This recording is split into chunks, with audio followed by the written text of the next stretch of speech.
Hi, Katie. Hello, Dominic. We're doing something a bit different this week. Yeah, I noticed. No jingle. So we're not doing good week or bad week then? Nope, There's no happy ending. sadly not. We're going to be talking about neo-Nazis. Do we have to? Yes, we do have to, because life isn't just fun and games, Katie, and sometimes we have to talk about the hard stuff.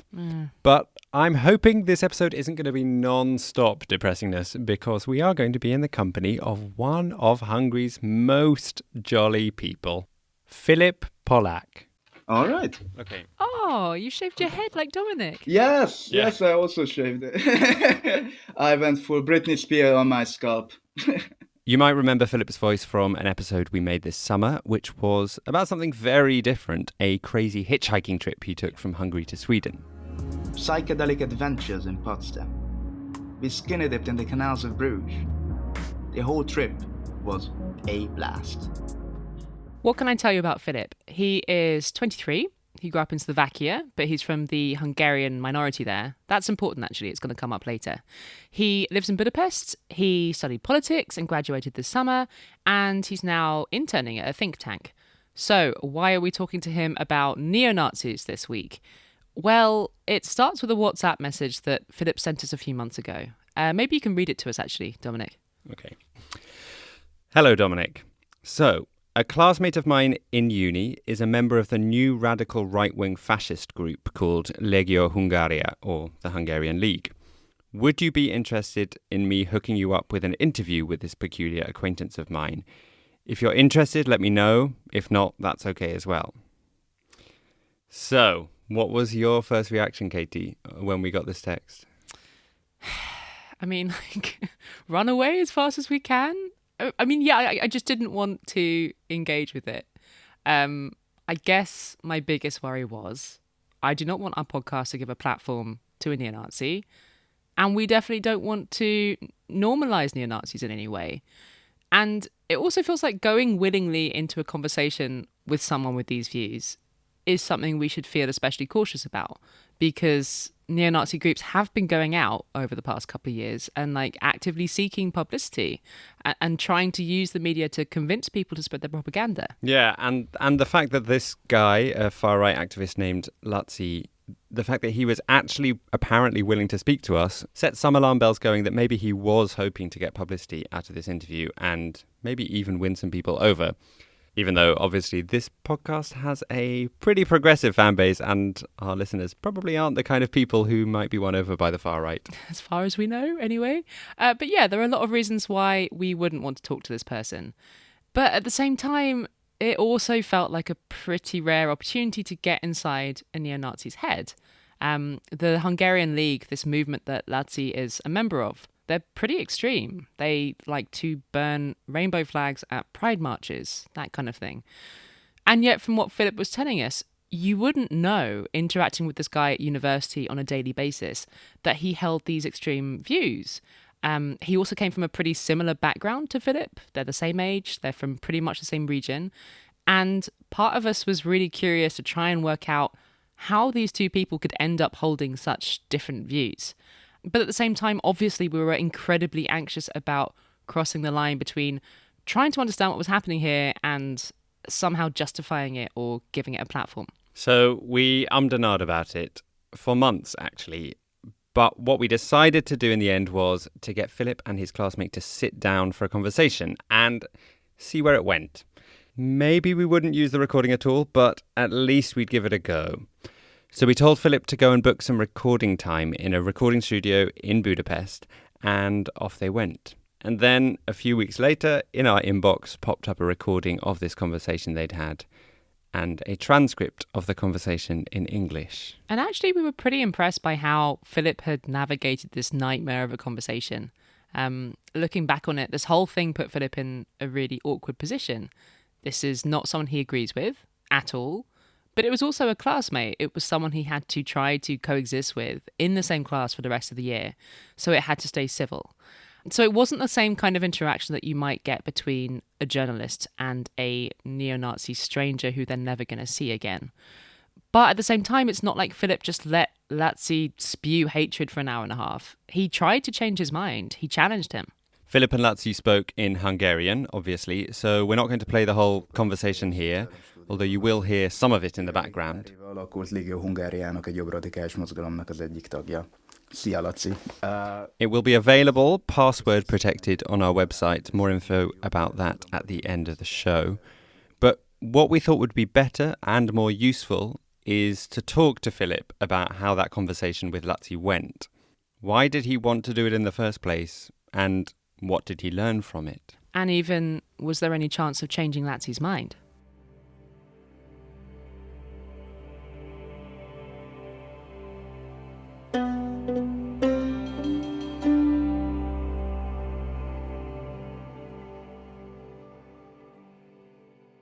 Philip, thank you for joining us. I guess we should start at the beginning with you meeting Laci. When did you discover that you were in a politics class with a neo-Nazi? Well, I think it happened actually after class. We were supposed to watch a football game together with 3 other mates of mine, and he was there. And it was just as we started the first semester. And it was a Champions League game, and it was a Tuesday night, and we had a couple of beers in. I mentioned the fact that, well, I'm of the diaspora living in the north or the south of Slovakia. Well, he immediately pulled down his shirt all the way down to his chest, where he had this incredibly awful tattoo of the former big Hungary, which was, larger in size before the First World War's peace agreements. He then just pushed me on my back and said, I'm going to get you back into the country, man. So I wasn't sure that he was a Nazi then, but obviously very far right. And then we got into talking, and yeah, he wasn't shy about it. I think within the first 10 minutes, it was as clear as day that he's very involved in the Nazi scene, and yeah, I think that's new. And so this tattoo of Laci's, it's a map of Hungary when it was quite a lot bigger, including quite a lot of land that is today in neighbouring countries, Serbia and Romania and Slovakia and Croatia. Can you explain, in case it's not obvious, why this map is so controversial? That symbol pops up even in Hungarian Christmas markets and all kind of cultural heritage preservation, but it's been exploded for far-right propaganda and in speeches. It's all a claim that people who are obsessed about the map and about the size of Hungary obviously want to be these parts come back to Hungary. So it's a very chauvinistic affair, with mostly aligned with hating Romanians and Slovakians and basically all the neighbors about how they mistreat Hungarian minorities. And Laci was showing you this tattoo because he thought, oh, you are kind of brothers in a way, because he assumed you were fighting for the same cause. Is that right? Yeah. I think he tried to show solidarity to the cause and trying to be appreciative that he's welcoming. And to some extent, I welcome it because it's nice that, people care, but it's just that I don't necessarily fight for that goal. But yeah, he obviously tried to make it as a nice gesture. What's he like in person, Laci? I mean, did he fit your idea of what a neo-Nazi would be like on a personal level? Absolutely not. I'm going through a massive cognitive dissonance fight within myself regarding his personality, because he's actually a nice person, which is very odd, and I haven't figured out how that even is possible. But yeah, he's welcoming, he's friendly, he's even progressive in means that you wouldn't expect of him. Like, for example, we had a teacher in university who was a bit of an asshole to women, and he was actually the only guy who jumped up immediately out of his seat and started defending that this is pretty old-fashioned and we shouldn't do things according to this. And then again, he also hates gypsies and black people and Jews, so not what I imagined at all. And so he's a member of this pretty extreme group called Legio Hungaria, or the Hungarian League. Who are they? Have they been around for a long time? No, they're actually a very recent organization. They are very well organized in international terms. They have a lot of similar groups to them from Ukraine and Romania and Russia and Germany, who they are very strong in contact with. and they kind of co-align their agendas, have meetings, tag up together. So, if you were going to set out in broad strokes what the Hungarian League believe in, how would you sort of summarize that? Well, the thing that Laci always returned to during the interview is old family values preservations, which is just a code for outlandishly horrific homophobia. And they have a long-lasting tradition with other groups to harass the Pride parade in Budapest and try to block it. It's clear that in the last 5 years, I think more or less since the migration crisis, there has been a network development within the far right to preserve very old lasting far right talking points like pure or white race and obviously not allowing migrants to move within the European Union. And Legio Hungaria is, I think, an offspring of that sprout in that it was formed later and it doesn't have necessarily much to do within its agenda against migration. When you would talk about that with them, obviously they would be against it. But as I said, I think they focus far more on homophobia these days. Why did you want to talk to Laci on tape? I picked Laci and I decided to have an interview with Laci because for me it was incredibly peculiar how a man who is my classmate in a political science course, and he's actually a nice man on a personal note, how he can be deceived into that. And I think it was fairly important to understand why this is happening, how it could be prevented, what motivates a person to become part of it. And when they're getting confronted with it in a non-offensive manner, what would they speak of? hogy a Légió Hungária igazából sosem zárkózott el az elől, hogy nyilatkozzon. Were you surprised that he agreed to talk to you? Like, why do you think he agreed to talk to you? Well, I asked him the same question a little bit indirectly towards the end of what he was trying to achieve with the interview and why he agreed with it. I think what he mentions is that he feels very much misunderstood, that people try to label him, but doesn't really offer him a chance for a conversation, and that he's always open for conversation.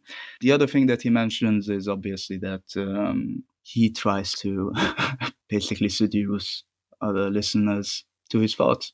But I don't think that necessarily happened during the course of the interview. I thought you did a good job at challenging him, given the circumstances. And in terms of trying to work out how he ended up being attracted to the far right, we know that Laci joined the youth movement of Jobbik, the far right party, which has in recent years moved towards the centre right and tried to become a bit more socially acceptable. We know that Laci has since become demoralised with that party. They didn't feel right wing enough, and that's why he joined this new group, the Hungarian League. But what do we know in terms of how he set off down this far right path in the first place? Well, as far as he shared, he went through a couple of bad experiences with the Roma community in his upbringing town. His bike got stolen, his FIFA CD got stolen.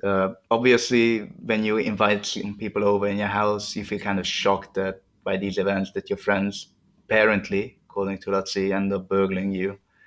And that kind of scared him off. So I don't think that he's necessarily a very socially open person. And of the few people with whom he surrounds himself, a couple of them already betrayed him.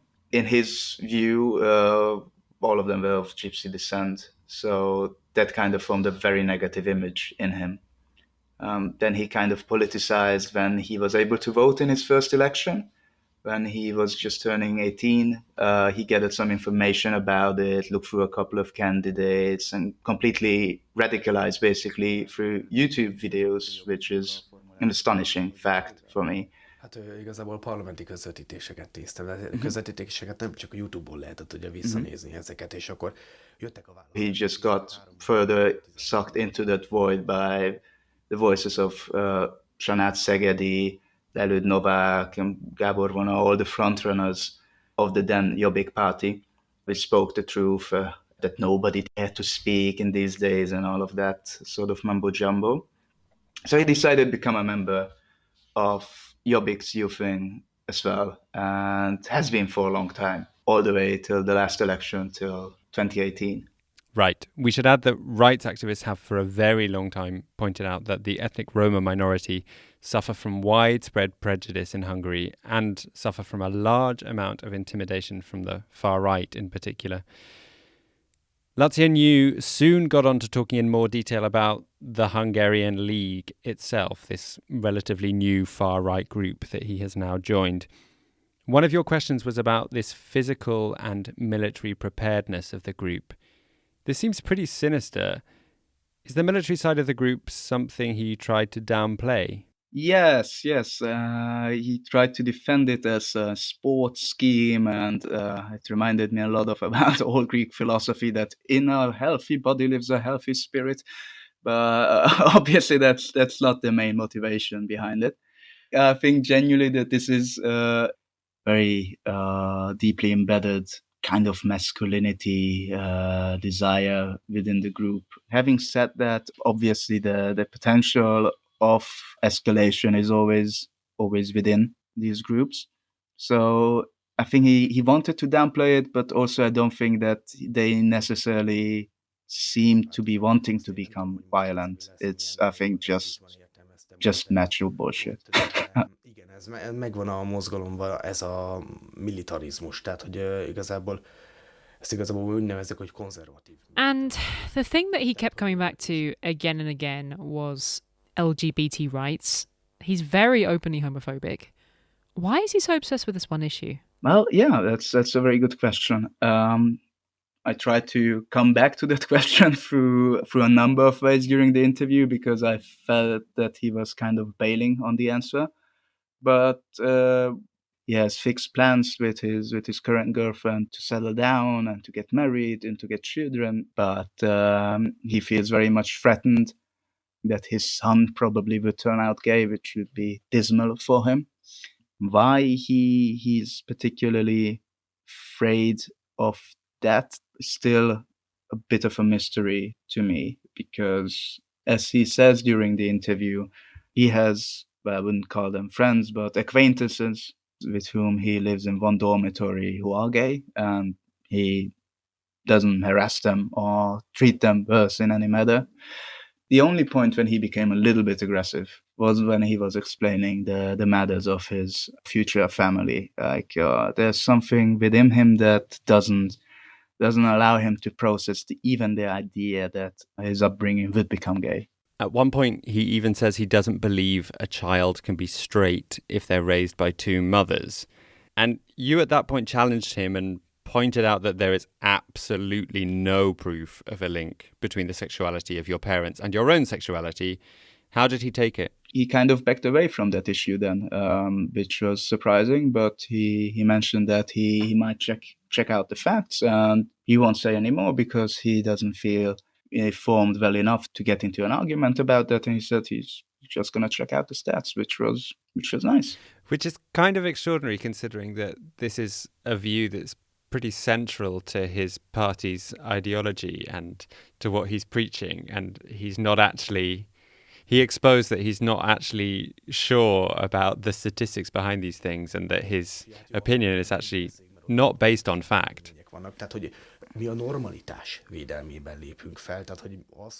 The other thing that came up a lot, which again he seemed shockingly ill-informed about, was Hitler.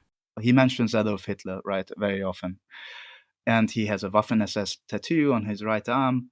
When we talk about Hitler, he repeatedly goes back to say that I really have to get into his books now because he's been on my list for a long while. And dude, you're out here preaching Hitler's words that you're barely familiar with. You have a tattoo on that. You decided to be part of this for the next 50 years of your life, and you have been part of this since you're 18. So when did you come around to such an incredible strong fascination without any information whatsoever? This is truly phenomenal. But if you think about it, it kind of explains it as well, because nobody becomes a fascist due to well-informed reasoning of fascism. Like, it's like, oh, right, yeah, this adds up. But this is one of the striking things about your conversation, I think, because, Laci comes across as someone who is articulate, actually quite chillingly articulate at points. But then there's so many inconsistencies in what he says and so many just big gaps in the way that he seems to have thought things out. The reason why I was fascinated with him in the first place, why I wanted to have an interview with him, because it's just very interesting to see that a man can layer his lines of thought in a very coordinated and very coherent and cohesive way. And then when it comes to the most inner beliefs, which kind of form the core of his identity, is just fairly sloppy. Miatt lett ez feltetoválva, tehát ugye mondtam is, hogy annyira még nem ástam bele Adolf Hitler. During the interview, he did say some pretty vile things about Jewish people, as well as spouting some infamous anti-Semitic conspiracy theories. There was, though, this very interesting moment when you pointed out that Hitler would not have considered Laci himself to be Aryan, to be part of the master race. And you wondered whether this bothered him or not. He claimed that Hitler's word has to be adapted to to our age, and that you can't take every sentence in Mein Kampf as verbatim true, but you have to consider the societal pieces of the day. I can't even begin of how I would approach this line of thought, because he's obviously a fundamentalist of his teachings, even though he doesn't know about them, but yet they have to be developed to common age to fit his goal.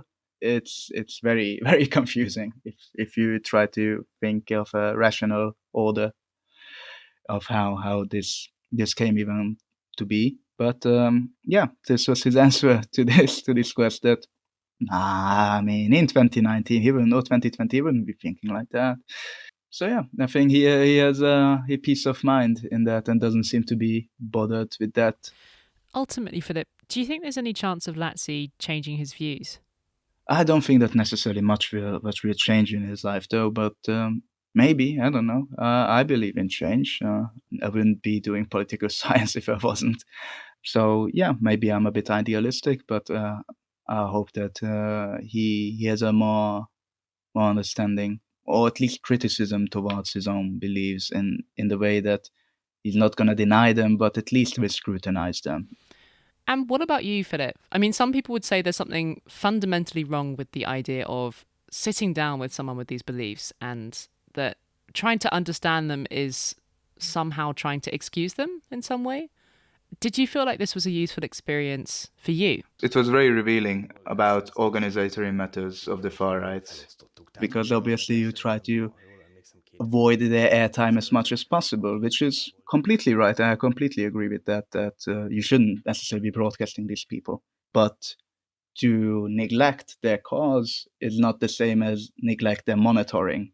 And I think that's a massive difference here that I don't know, more people should maybe keep in mind. This was just a very interesting portrait of a young human being in more or less in the same biological categories as me, as 20 years old, student, male, fairly nice upbringing, being come from a similar region in Jura, and yet completely different ways in life. I was just curious about that, and now I know. So that's a relief, if you can call it that. Why a relief? A relief to, I don't know, finally be able to say that now I kind of know how these people tick. So I was thirsty for the reasoning and how a 2-hour interview with a neo-Nazi would go, because I haven't done that, and now I have. So after going through that extraordinary conversation, how did you get back to normal life and round up the interview? One of the many regrets, I think, as with always with broadcasting, is that you just stop recording at the wrong moment.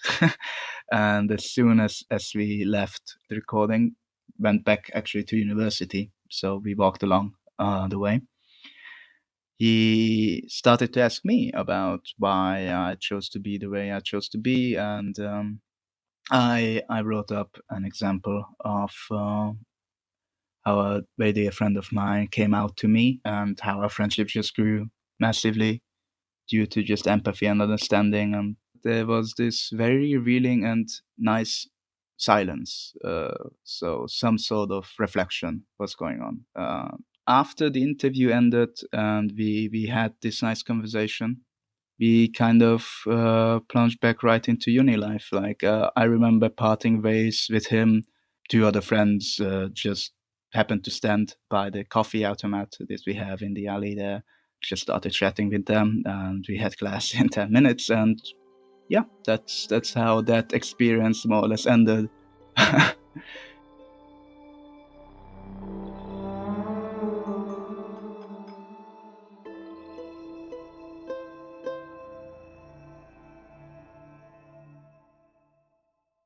If you speak Hungarian, you can listen to Philip's full conversation with Laci on our website, europeanspodcast.com, and you'll also find the full English language transcripts there. After giving it quite a lot of thought, we have decided to password protect those files. We wanted to make sure that people had to listen to this podcast first and understand all the context before taking a look at them. It's a very sneaky way of forcing people to listen to our podcast, Katie. I know, right? But for those of you who do want to listen to the original interview or read an annotated transcript in English, the password is Hungary 2020, all lowercase. Huge thanks, of course, to Filip Polak for going through this really intense experience to make a podcast for us. We also want to thank Natalie Nugared and Emily Schultheis for their editorial advice on how to talk about these issues in a responsible way. And big thanks also go to Rosa Takaula for the special artwork for this episode, and Jim Barn, as always, for the music. This was a special episode of The Europeans, which was made possible by supporters of this podcast. If you'd like to help us keep making it, we'd be hugely grateful if you could chip in a few euros or dollars a month. You can do that at patreon.com/Europeans podcast. We'll be back next Wednesday for the last episode of 2020, in fact. Can we bring the happy ending back? Yes, I think it's definitely time. Have a good week, everyone. Bye.